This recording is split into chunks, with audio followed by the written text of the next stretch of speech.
Bonjour à tous et bienvenue sur Partout à Clix, votre chaîne YouTube entièrement en français, entièrement dédiée à HeroClix. Je vous propose aujourd'hui la dernière vidéo dans notre format Et vous, que joueriez-vous dédié au tirage fait au sein de la brique Smash and Destroy que WizKid m'a fait parvenir. Le principe, vous vous rendez dans un magasin ou chez un collègue qui a fait l'acquisition d'une brique Smash and Destroy, vous vous répartissez les boosters, 2 par personne, et chaque joueur va devoir constituer la meilleure équipe possible en 300 points à partir de son tirage. Donc, c'est parti. Bon, déjà, ce que l'on voit, c'est que l'on a un équipement. Cet équipement est très important, ce doit être un des meilleurs équipements modernes du jeu actuellement, puisque le Destroyer, on vous dit que, on va passer les explications, on dit simplement c'est un équipement, donc il fonctionne comme tous les autres. Parmi les mots-clés qu'il a et qui permettent de l'équiper gratuitement à un personnage, il y a Asgardien. Donc est-ce qu'on a des Asgardiens? On en a un, donc on en a 2, on en a 3. Donc déjà on sait qu'on va pouvoir équiper gratuitement le Destroyer.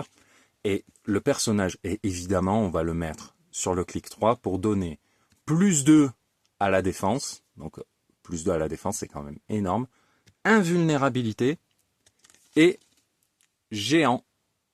Donc ça, c'est quand même très important, on sait que quoi qu'il arrive, on va le jouer.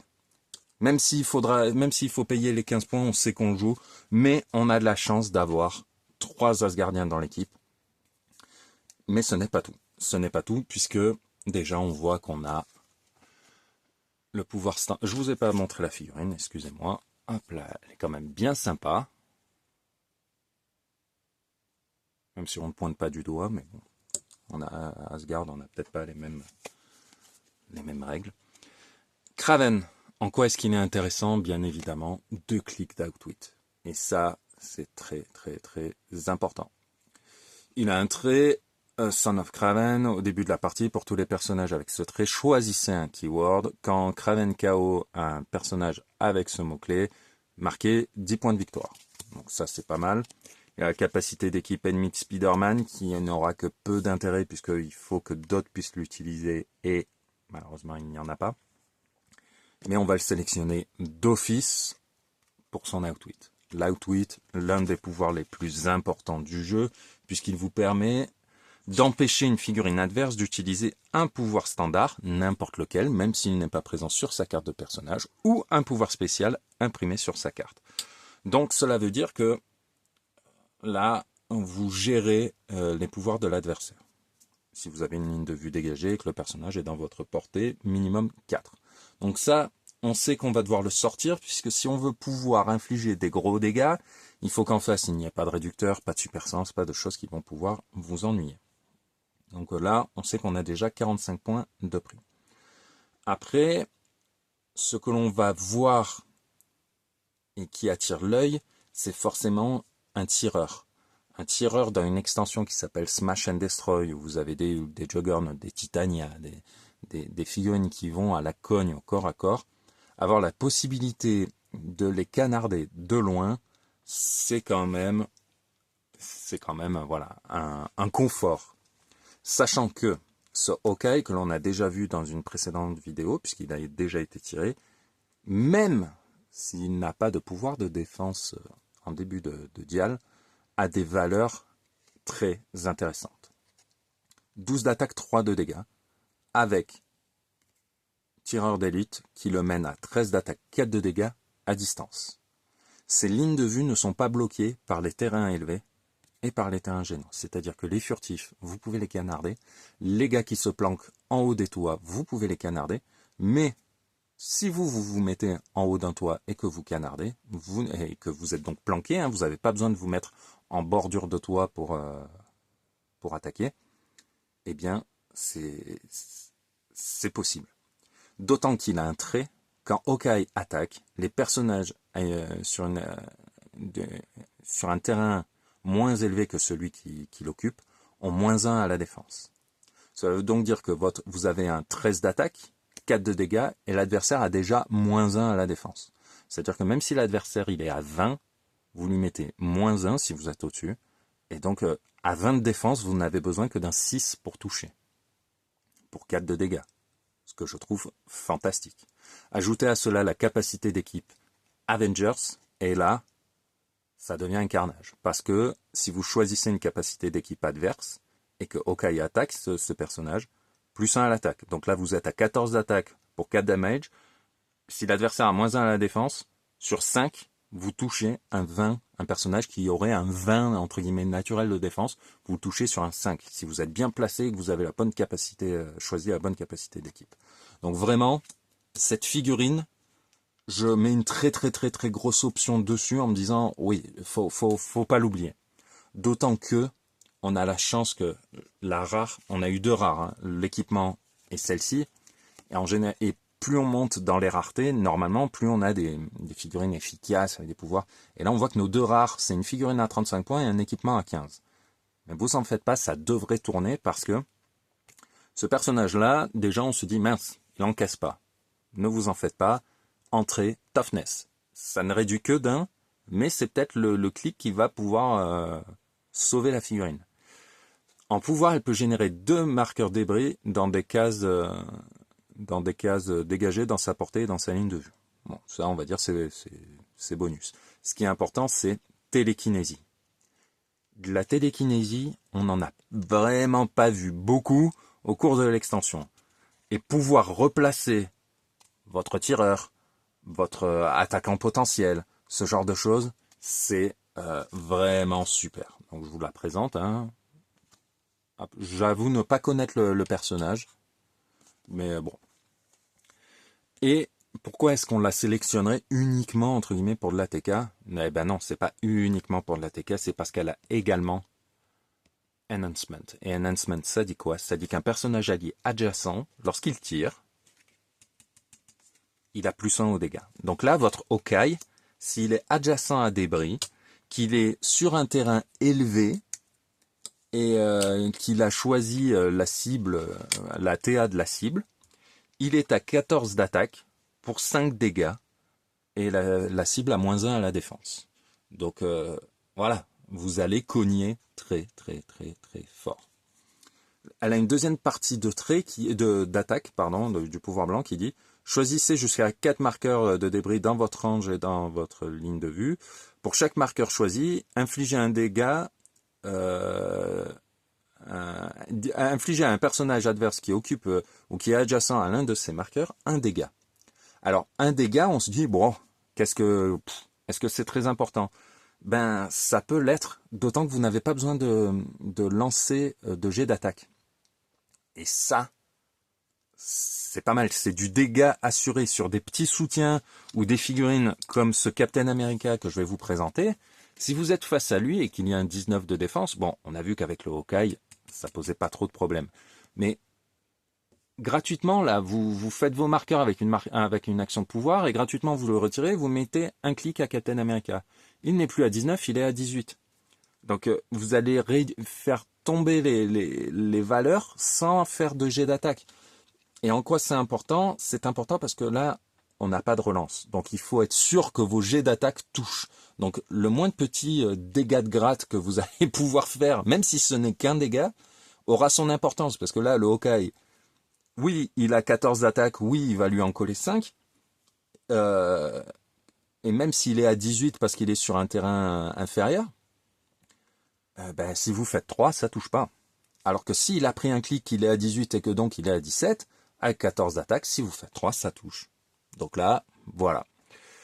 Donc pour l'instant, on en est à 75 plus... oulala, j'ai pris des chiffres. 75 plus 35, ça fait 80, ça fait 110. On est à 155 points pour l'instant. Là, dans les figurines qui restent, on voit qu'on a deux Golgoth, 2 figurines qui vont taper assez dur. On va les comparer rapidement. La durée de vie n'est pas la même. On le voit bien, hein. Ensuite, la valeur en points n'est pas la même. Ici, on a on a une meilleure durée de vie, mais ici, on tape mieux, hein. On tape pour 4 de dégâts. On a des traits différents. Alors ici, il y a un Giant Reach 2 avec Blade Claw Fangs, ce qui est vraiment pas mal. Et la valeur minimale du résultat, c'est la valeur imprimée des dégâts de la cible. Donc je me dis que là, déjà, ça commence à être pas mal. Invincible toute sa vie, donc il réduit les dégâts pénétrants et il réduit les dégâts de 2 toute sa vie. Ce qui peut être un peu gênant, c'est que là, bon, il met des dégâts pénétrants, il a l'âme Griffro toute sa vie. Bon, j'allais dire le 2 de dégâts m'embête un peu, mais bon, ça peut être pas mal. Celui-ci que j'aime beaucoup, quand il se déplace, il détruit les terrains bloquants. Au début de votre tour, vous pouvez modifier les valeurs de combat de -1, de Wreckers de -1. Si vous le faites, les autres personnages avec le mot-clé Wrecking Crew modifient leur combat value de +1 jusqu'à votre prochain tour. Il a Quake et Super Force grâce à son pouvoir blanc. Est-ce qu'on a d'autres Wrecking Crew? Ouais, on a celui-ci. Et est-ce que ça vaut le coup de lui augmenter de 1 les valeurs? Alors oui, c'est très beau pour 50 points s'il a +1 partout, mais je me dis que c'est pas forcément super, sachant que j'ai 155, il me reste 145 points. 145 points, ça fait pas beaucoup d'espace, on va dire, pour les figurines. D'autant que celui-ci me fait pas mal de l'œil. Il me fait pas mal de l'œil. Pourquoi? Parce qu'il fait 30 points, et que pour 30 points, vous rentrez à un personnage qui a Empower et Leadership. Donc, une action de plus, au corps à corps, un dégât de plus, ça peut être intéressant pour vos cogneurs. Mais moi, ce que j'aime beaucoup, c'est la TA Shield pour augmenter la portée de Hawkeye. Et là, je me dis que posé en haut de son immeuble, à canarder à 7 cases, avec 13, 14 d'attaque, 5 de dégâts, vous commencez à être bien. Donc, allez, on va dire qu'on fait ça. On fait ça, ce qui veut dire qu'on en est à 105, 105, 140, 185 points. 185 points, il nous reste 115 points. 115 points, si je fais ça, ça fait 125, c'est pas bon. De 115 points, il y a pas mal. Si on fait comme ça, à 115 points, on ne peut rentrer plus qu'un personnage. Puisque. Ouais. Est-ce que ça vaut vraiment le coup alors de tout axer comme ça sur le tir? Non, je pense pas. Parce que si à partir du moment où lui tombe, ça va devenir très compliqué. Donc malheureusement, on va l'écarter. Parce qu'on a besoin d'un petit peu de place. Déjà que là, à 145 points, on va pas pouvoir rentrer des milliers de personnes. 145. Ouais, mais ça, on peut pas s'en passer. Ça, ce binôme fonctionne trop bien et il nous faut de l'outwit. Donc ça, c'est obligatoire. Si on rentre celui-ci, il nous reste 70 points. Et le problème, c'est que tout ce qui reste, c'est du 50 ou... Après celle-ci, elle a du leadership. Mais bon. Du lame griffro. Celui-ci est pas mal, mais ce qui m'embête, c'est de ne pas profiter de la gratuité de l'équipement. Parce que après, ici, il passerait par exemple à 20 de défense. C'est quand même super. On va pas se le cacher. Lui, je trouve que ce serait gâché de lui mettre. Après, sinon, à qui on pourrait le mettre? À Captain America, mais ça le mettrait à 90 points. Et on aurait un Captain America à 11 d'attaque, 21 de défense, qui réduit les dégâts de 2. Ça peut être pas mal. Ça peut être pas mal. Il deviendrait géant. Il deviendrait géant. Ou alors on peut le mettre à lui. Et ouais, il deviendrait géant avec son defend et il passerait son 19 aux alliés. Il aurait... Pardon, je vais l'enlever lui parce qu'il va nous brouiller la lecture. Donc on est à 145. Non, 155, pardon. 155, il nous reste 145 points. 145. C'est quand même dommage. Dommage. Parce que le Captain America, une fois par tour, quand il touche avec une attaque, après la résolution, il peut faire une attaque comme s'il occupait la case du personnage touché. Donc c'est le bouclier qui rebondit. Avec le running shot, c'est pas trop mal. Il peut se permettre de s'exposer s'il a ça, mais ça veut dire qu'il nous restait 145 points, et après 55 points, donc en gros on aurait de la place que pour celle-ci.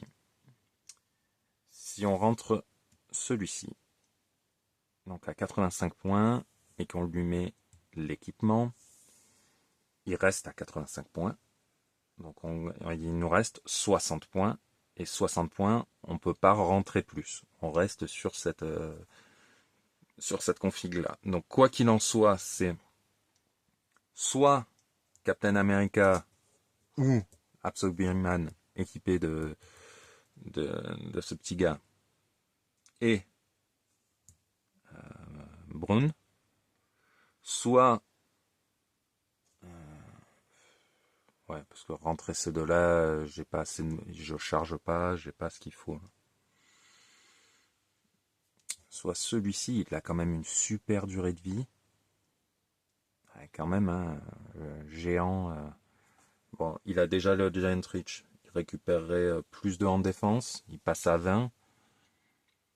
Il a son lame griffe cross spécial. Mais si en face, vous avez que de la petite valeur de dégâts, bon, après, vous pouvez tenter de faire mieux avec le jet de dés, ce qui peut être pas mal.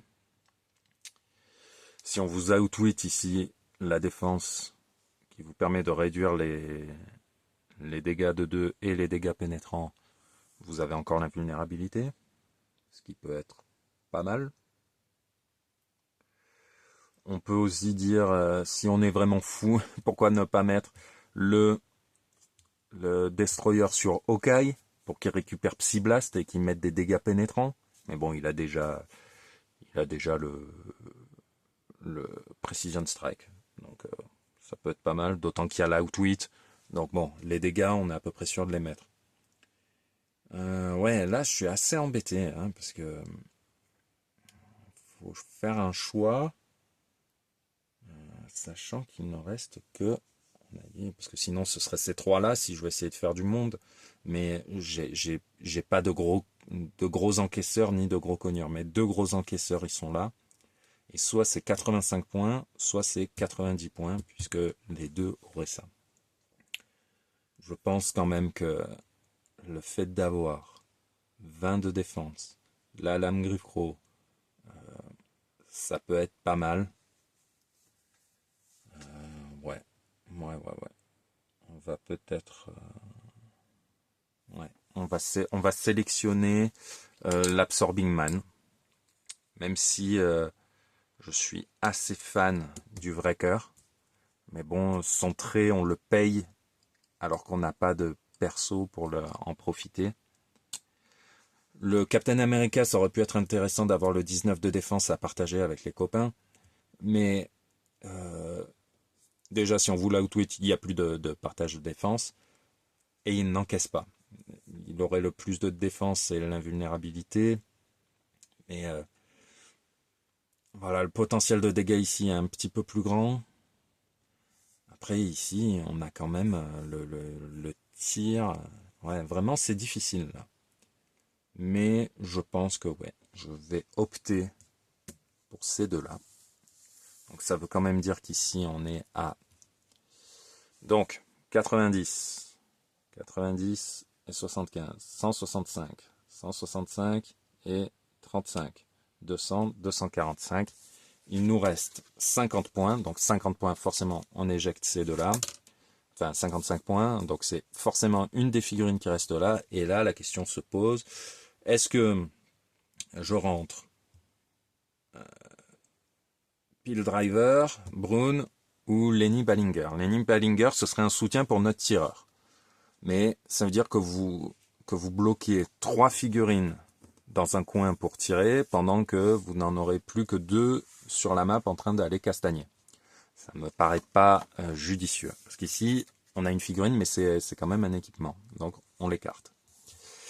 Brune, ce qui m'embête, c'est qu'elle n'a pas de move and attack. Même si elle a un très beau 18 de défense avec super sens, qu'elle apporte le leadership dont on pourrait avoir besoin, puisqu'on va avoir 1, 2, 3, 4, 5 figurines. Ça vous permettrait d'avoir une action en plus. Donc, pour votre déploiement, c'est plutôt pas mal. Elle réussit, elle augmente ses D6 de plus 1. C'est-à-dire que son super sens, elle réussit sur 4, 5, 6. Son lame griffe croc, elle va pouvoir